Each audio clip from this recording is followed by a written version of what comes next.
Thanks. This is actually the first time I've brought my wife to the baseball conference, so she's here today, and she'll be hearing from her tomorrow, actually. I actually brought her to the football conference earlier this year, and that was a mistake. Because a couple of the 49ers asked to take a picture with me, and so she took a picture. They're going to put it on the screen. It's a little blurry because she's like laughing the whole time. Going, honey, you look so cute. Yeah, so it's good to be with the baseball players, with normal-sized humans. Wish they had a PAO for like ping pong players.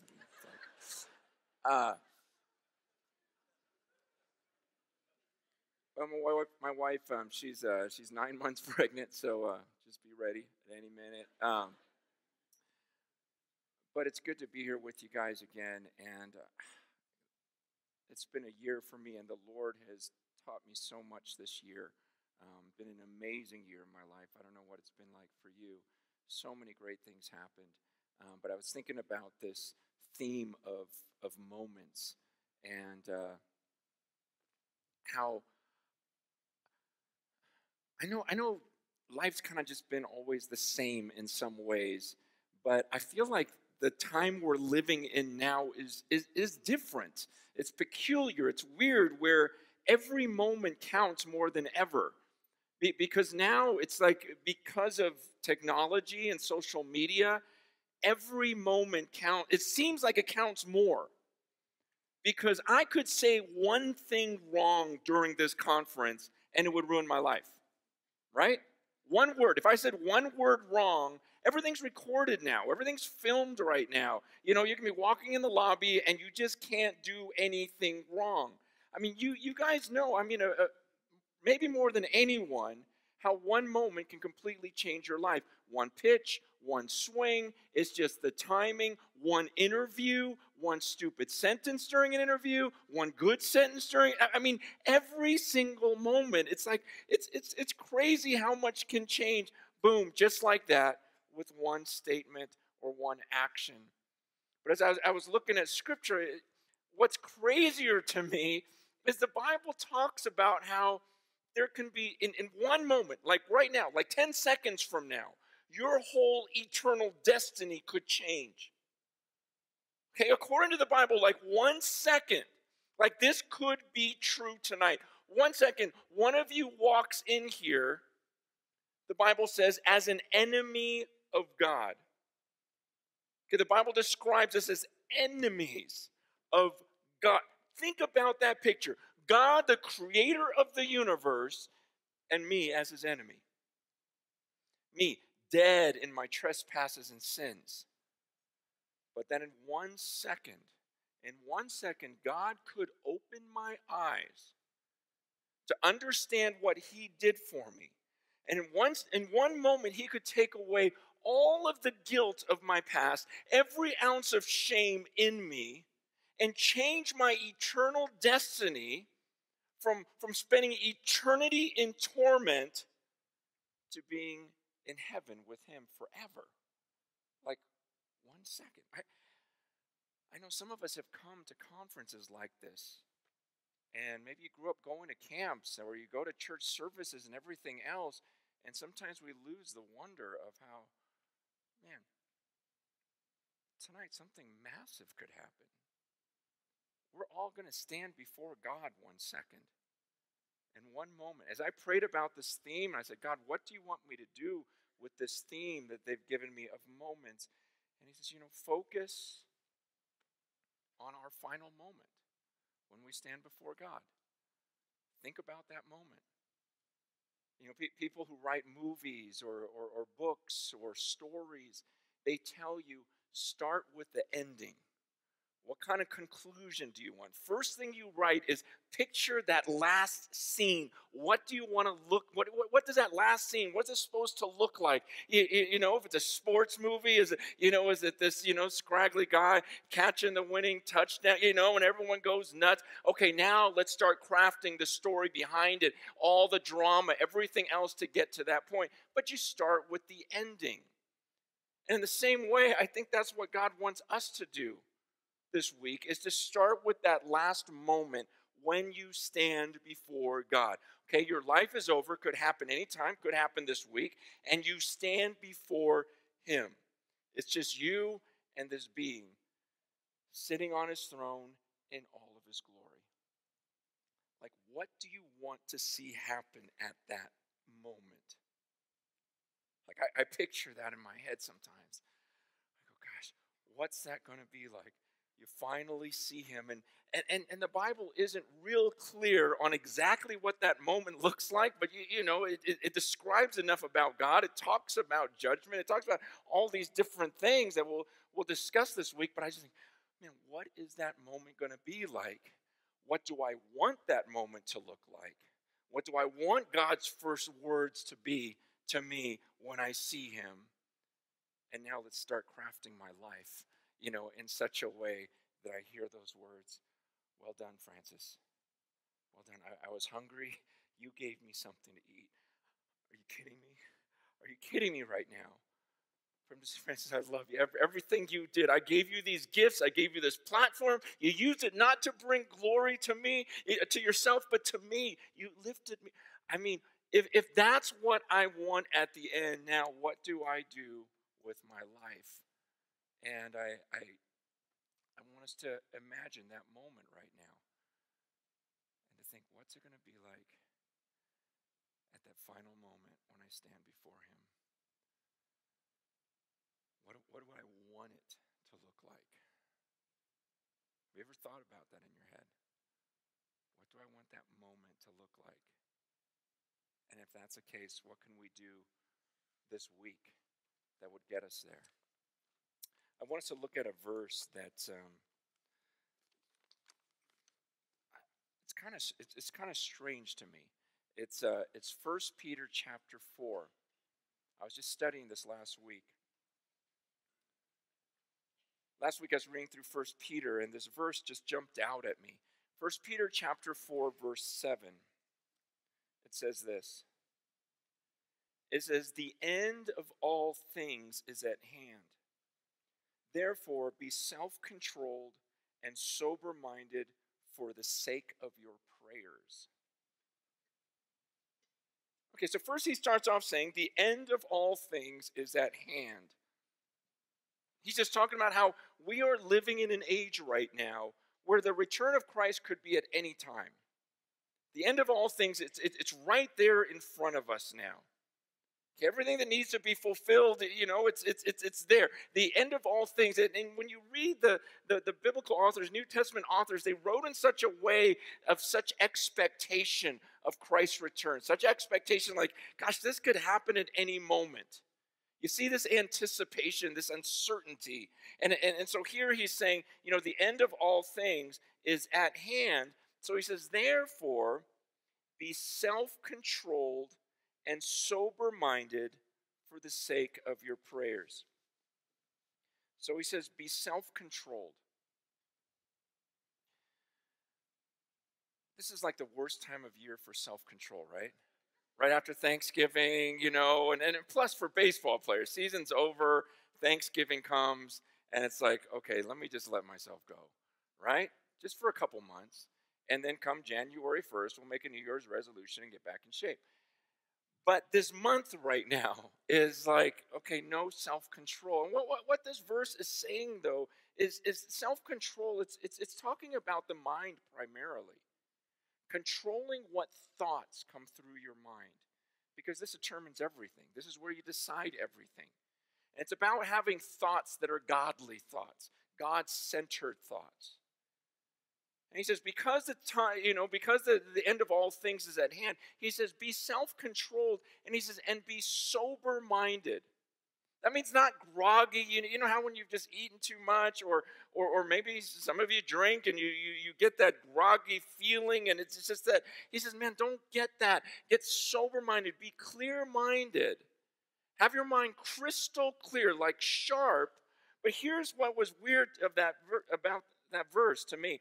He says, be self-controlled and sober-minded for the sake of your prayers. So he's telling me I need to be self-controlled. I have to have my mind alert. Why? For the sake of my prayers.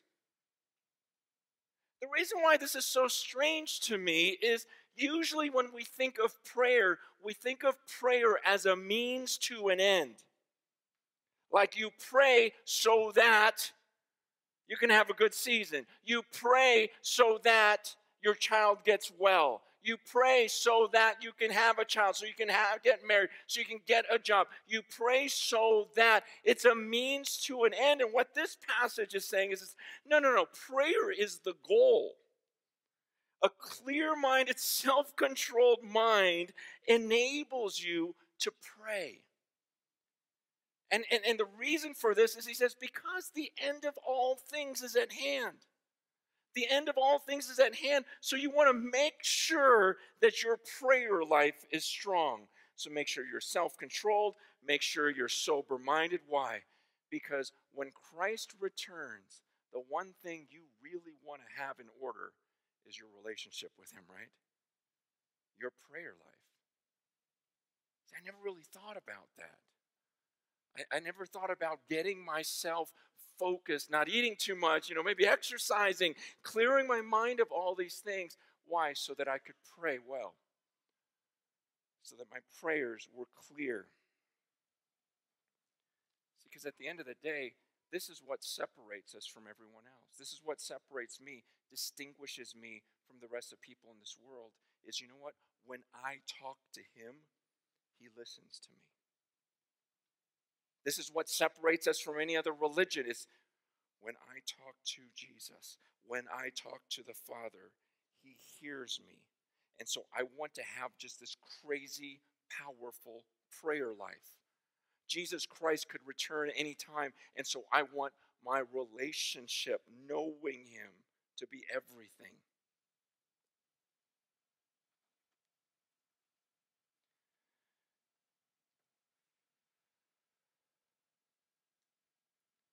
Earlier in 1 Peter 3, verse 7, he says a similar thing. He says, husbands, live with your wives in an understanding way, showing honor to the woman as the weaker vessel, since they are heirs of you of the grace of life, so that your prayers may not be hidden, or may not be hindered. Again, he says, hey, husbands, make sure you are treating your wife with honor. Why? So that your prayers won't be hindered. Make sure you're self-controlled and make sure you're sober-minded. Why? So that you can pray. Later in 1 Peter 3, verse 12, he says, the eyes of the Lord are on the righteous, and his ears are open to their prayers, but the face of the Lord is against those who do evil. So you see the point Peter's making is this should be the most important thing to you, is to know that you talk to him. This is the goal. This is not the means to an end. This is not, okay, let me pray so that I can have this. It's like, let me pray so that I can pray. The goal is, man, this is the one thing I ask, is that I could just dwell on you, that this is clear, that the channel is there, that it's focused. See, Satan, hell is not afraid of gatherings like this. Satan's not afraid of, we can have all sorts of Christian events, bring Christian concerts in, have a bunch of people jumping up and down. What hell hates is when we are really focused on our prayer. Afraid of our prayer lives. And Satan's going to do everything he can to get this muddied up here, to where you can't focus, where every time you start to pray, your mind wanders off to something else. He's going to get you messed up in your relationships, in your husband and wife relationships, because the Bible says when you're not honoring to your wife, he's not going to listen. He's going to get you steeped in your sin. Why? Because in 1 Peter 3:12, he says he's going to close his ears to you. And so all of this is to distract us from this. How focused is your prayer life right now? When I look back at this year, I have loved 2014, like I said earlier. This has been an awesome year for me. I have never accomplished as much as I've accomplished this year. Like, it's just where everything just kind of started falling into place for me. And a lot of it is I feel like I mastered the art of multitasking. Like I can do so many. I mean, never in history has there been a time where we can do so many things in one day. And I love it, okay? Because I'm so anti-laziness, I just love getting a bunch of things done to where, man, but I was thinking about just every day, even driving. I was trying to think, when's the last time I just drove? Like, that's it.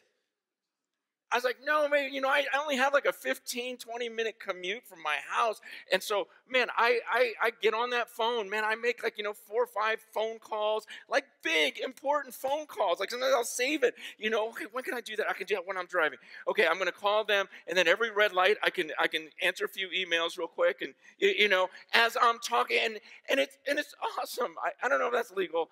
When the light's red, is it? I don't know. I assumed it was because you're not really moving. Okay, so I'm just thinking, oh, this is so good. I'm doing this. And at the end of the day, because you can have so many things going on simultaneously. Seriously, every night my head's hitting the pillow, going, man, that was a good day. That was like 3 days in one. I just think, man, why do one thing when you can do 3? Let's multitask. And I've been just doing that all year long and accomplishing. And man, has it felt good. But here's the problem. My brain is so on this mode of doing 2 or 3 things at once that when I try to pray, it's so hard to focus and to just do one thing at that time and just to focus on God. And I was just realizing this a couple weeks ago that all of this multitasking keeps me from wholehearted worship. It's like my brain is so used to do so many things that when I try to get on my knees, the other day I was just trying to just focus. I'm going, God, my mind keeps just jumping to something else. And I thought, man, as much as I like accomplishing all of these things, and as much as that feeds maybe my flesh or my ego, at the end of the day, the Bible tells us the most important command is to love the Lord your God with all of your heart, all of your soul, all of your mind. This was that great commandment. Man, and I was just thinking about that phrase, all of my mind. Like, when you pray, are you loving him with all of your mind? Sometimes I'll go to pray and it'll be, like for half an hour, but was it really half an hour? It might have been for like 5 seconds, and then my mind wandered for, a couple minutes, and then it was another 10 seconds, and then, another couple minutes, and it's just like this tug of war. I'm going, God, this is Satan's plan. Man, I thought this year was so great. I thought I did so much in your name. And I do believe we need to accomplish much. I do believe we're supposed to work. If God's given you gifts, use them for his kingdom. Man, don't waste this time on earth. But somehow we've got to figure out a way to start shutting things down so that we can wholeheartedly worship again. That verse I'm referring to in Deuteronomy 6, verse 5. Says, you shall love the Lord your God with all your heart, with all your soul, with all your might.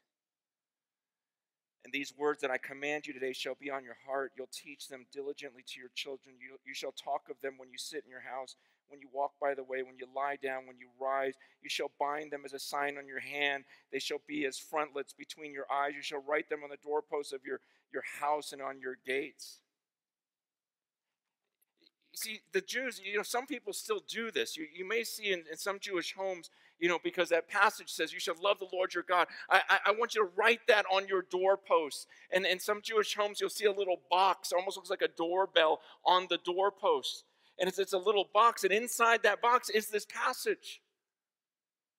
Love the Lord your God with all your heart, all your soul, all your mind. Love him with everything. This is what matters.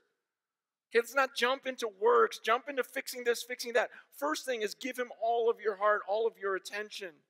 They had these things, in addition to those things, which were called mezuzahs, were these phylacteries. They were little boxes that they were actually strapped to their heads. Because, it says this, they took this literally and says, man, he wants that right between our eyes. So they would strap this little box with that verse in it. So that all day, it's like they're seeing these boxes on each other's faces and going, oh yeah, that's right. I got to love the Lord with all my heart, all my soul. I mean, I read this and I thought, man, there was part of me that's still kind of tempted to just tattoo it right there. I thought, man, I won't forget, and I'll remind you every time you look at me. Man, this is what matters. My wife wasn't crazy about it. But I don't want to get away from this, because even as Christians, we can get into other things other than loving him. With all of our heart, all our soul, and we can start feeling good because we did this, but where was our prayer life? And where is our love? Where is our affection? I mean, when he says love him with all of your heart, what percentage would you say you're loving him with right now? What percent of your heart? When Jesus was asked, what's the most important command? He quoted this.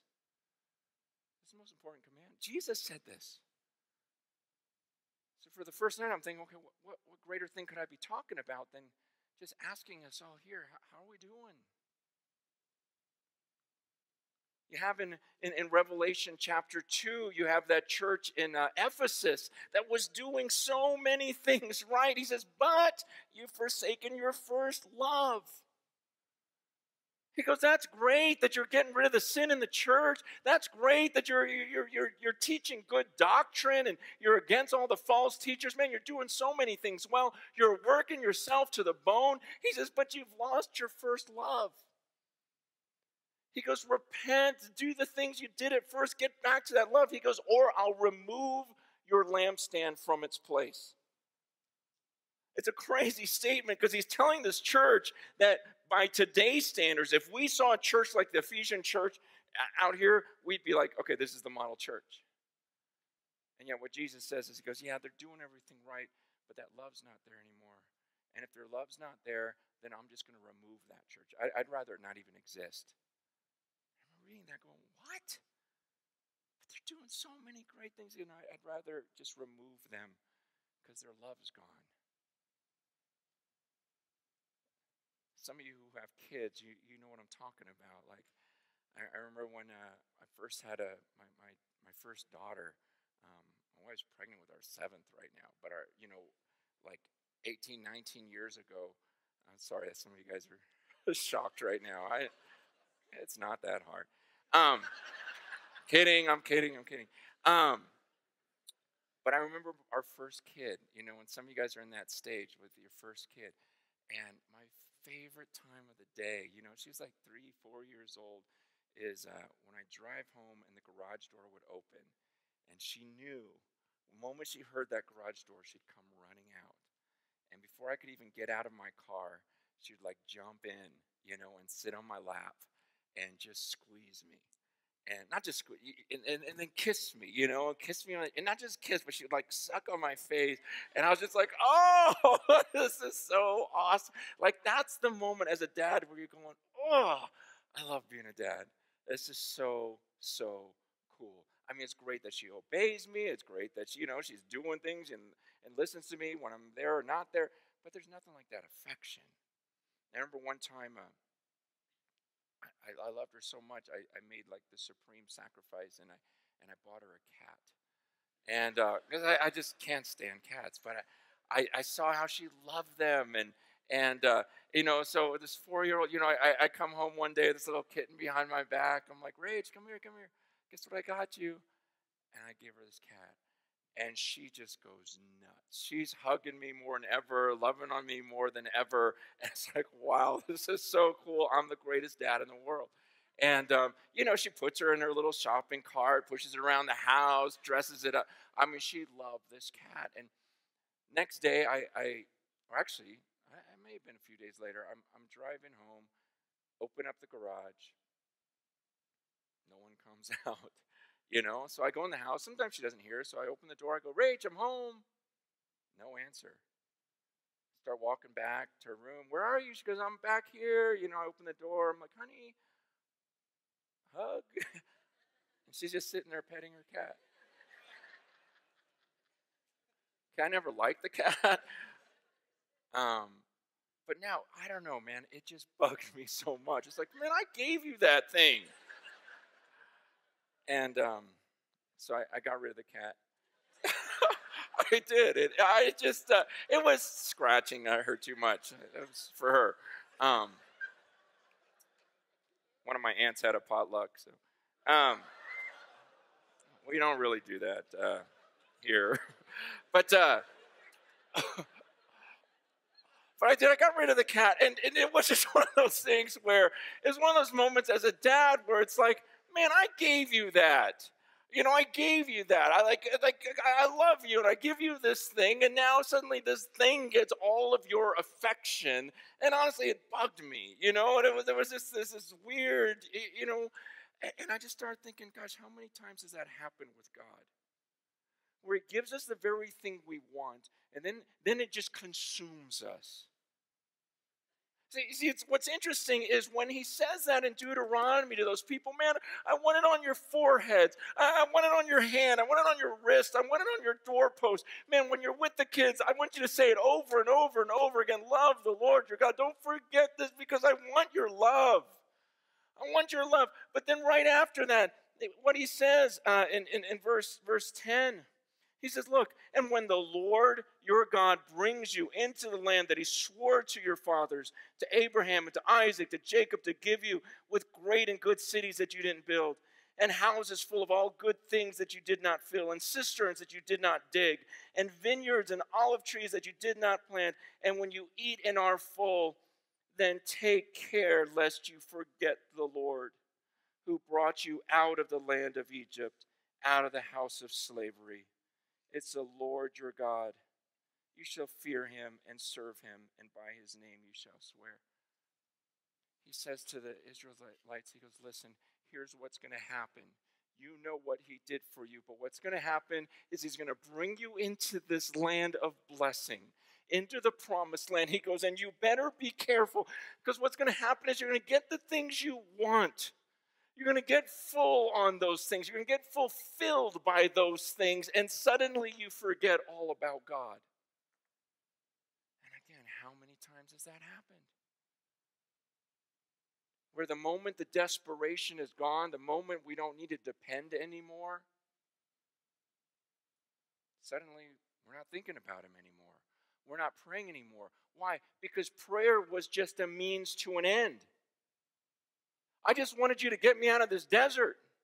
We realize then, it's almost like proof to us that once we're out of the desert, okay, now suddenly I'm not thinking about Him anymore. I'm not desperate anymore. It's pretty interesting because in Proverbs 30, there's a prayer. I don't know if you ever noticed this. In Proverbs 30, gosh, I love this prayer. I love the heart of it, but I rarely hear anyone pray it. Proverbs 30, verse 7, he says, 2 things I ask of you. Deny them not to me before I die. Number 1, remove far from me falsehood and lying. Then number 2, give me neither poverty nor riches. Feed me with the food that is needful for me, lest I be full and deny you and say, who is the Lord? Or lest I be poor and steal and profane the name of my God. That's a crazy prayer. He goes, God, I know I'm only on the earth for a little bit, so I only have 2 requests. 1, make it so that I'm not a liar. I don't want to be a liar. Like the words out of my mouth, sometimes I catch myself. I'll say things that aren't true to try to make myself look better or to try to gain something. I kiss up to people. I exaggerate things. Change that before I die. I want to be a truthful person. Get the lies out of my lips. He goes, and then secondly, he goes, God, whatever you do, don't make me rich. How many of you guys have prayed that? Okay, one person. And you're probably rich too. It's just, it's one of those things where you're going, God, I know what I'm like. And when I have too much, like I get wrapped up in this stuff. So this guy was praying this literally, like, God, don't give me too much. Because when I have too much, I don't know, something happens with me where I just lose it and I get caught up in the stuff and I don't depend on you anymore. He goes, I mean, don't make me dirt poor to where I'm having to steal just to eat. He goes, just give me what I need. Have me live like paycheck to paycheck. That's all I'm asking. I thought, what an incredibly wise person who would say, God, this is all that matters. I don't want this screwed up. So don't screw it up with poverty. Don't screw it up with riches. Don't screw it up with my lies. This is all I ask of you while I'm alive. Man, I just look at that. I go, man, there's a guy who wanted to know God. See, some of you have come from tough situations, and I don't know where you're at today. Sometimes when things are going good and we think it's been a good year, you got to look at your prayer life and go, well, was it really a good year? Because Satan's going to do everything he can with tragedy or riches to mess this up. He's going to try to get your mind going in a million different directions so that you cannot pray with all your heart, all your soul, all your mind. And my prayer for you this week is that somehow, maybe this is the week that you decide, you know what? I got to restore this. Everything you were saying about praying, man, I recognize this. And so I end up building a room in my garage. I just, one day I'd never even built anything before. So I just remember seeing other people do it. And so I got a bunch of 2x4s and some drywall, and I just made a room, hung a door. I was actually pretty proud of myself. And I just wanted a room where I don't want anyone in here. I don't want any pictures. I just want space. And even Sunday morning, I was in there just praying by myself. And the first few seconds were great. And there goes my mind again. And I was like, no, this isn't going to happen. And I start pacing and praying. That worked for a little bit. Then I got on my knees and started praying. And then I started praying out loud, because when you pray out loud, you can't really wander. And so, okay, I think I got it. Let me pray out loud. God, I'm thinking about you. There's no one else listening right now. It's just, I had to fight to keep my mind focused so that I could love him with all my heart and soul and mind. Because when he returns, because the end of all things is at hand, I want to be self-controlled and sober-minded, clear-minded, so I can pray. So that when he returns, it's like, hey, I was just talking to you. That's the one thing I want so in order when he returns. I'm not waiting till January 1 to say, okay, 2015 is going to be a new. No, starting now is going to be a new year. It's like right after Thanksgiving, I go, no, I'm not going to wait till the first of the year. I've got to get this right now, and I'm fighting for it. And I'm praying that this would be the week where you fight for it and you realize, man, the end of all things is at hand. I better get this right. Last thing I want to share with you is a friend of mine who's really my mentor. And this guy's my hero. He's led over 2 million people to the Lord. And not just like casual, raise their hand at some crusade, but like, I will die for the gospel type of like hardcore, this pastor in India. I mean, crazy, just disciples that are digging their own graves and then walking into cities and just evangelizing. It's like insane what God's done through this guy. But he called me a few months ago, and he's on the phone, and he's crying.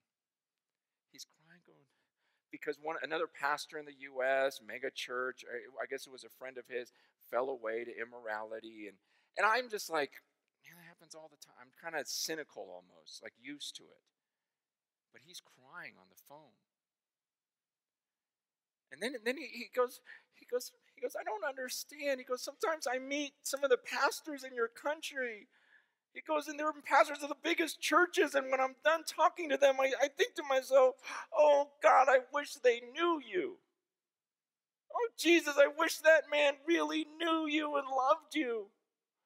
And then he said this, and he's not judging us. He's crying. He's crying on the phone, and his friend says, I don't get it. It just seems like the people in America, they're like enamored with people and speakers and authors and pastors. And it's like they'd rather take a picture with a pastor than talk to God. He goes, it's almost like they would rather meet Moses and talk to Moses than to walk up the mountain themselves. And he's crying, goes, don't they know they can walk up the mountain? Don't they know that they can go right in front of the burning bush and stand before God? How come they don't want to? And he's crying. I thought, man, that is so true. We live in such a weird place where, man, we would rather take a selfie with Moses, than walk up the mountain and come into the presence of God and go, oh my gosh, I'm in his presence right now. I am facing God.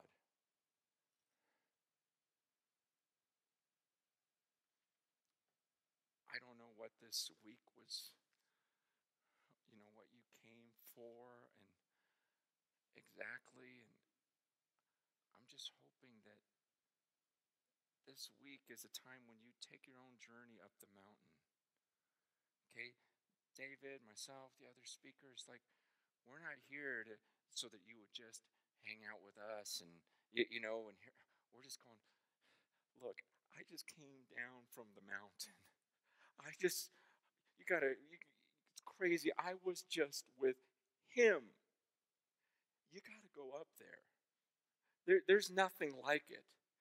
That's our own job. That's our job as leaders. That your whole increase verse. It's not about me. Don't just sit at the base of the mountain talking to me and me tell you, oh man, I got to tell you what it was like when I was with God.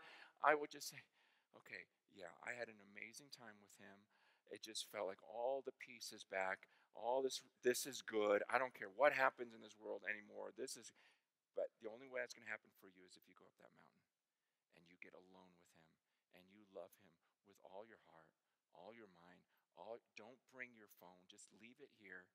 Just grab your Bible. Just get alone somehow. Come into his presence, because this is all that matters. The end of things is at hand. I'm going to have the worship team come up right now. And I know this room is filled with other people. But as they lead, just escape in your mind, okay? Show some self-control right now. Don't let anything in this brain right now that isn't God. Just him. Think about him on his throne in heaven right now. Think of all the angels. Don't take your phone with you. Don't think about anyone else. Just picture Moses just having come down from Mount Sinai. His face is glowing. He's just seen God. And he tells you, look, there's an amazing being up there. He's all that matters. He's the I am. He's the one who created you. He's the one you're going to see at the end. He's coming soon. The end of all things is at hand. So go up there. Love him with all your heart, soul, and mind. He's given you so many gifts, but don't have those gifts take all of your affections. Love him with all of your heart right now, all your soul, all your mind. If you need to close your eyes, just so you can focus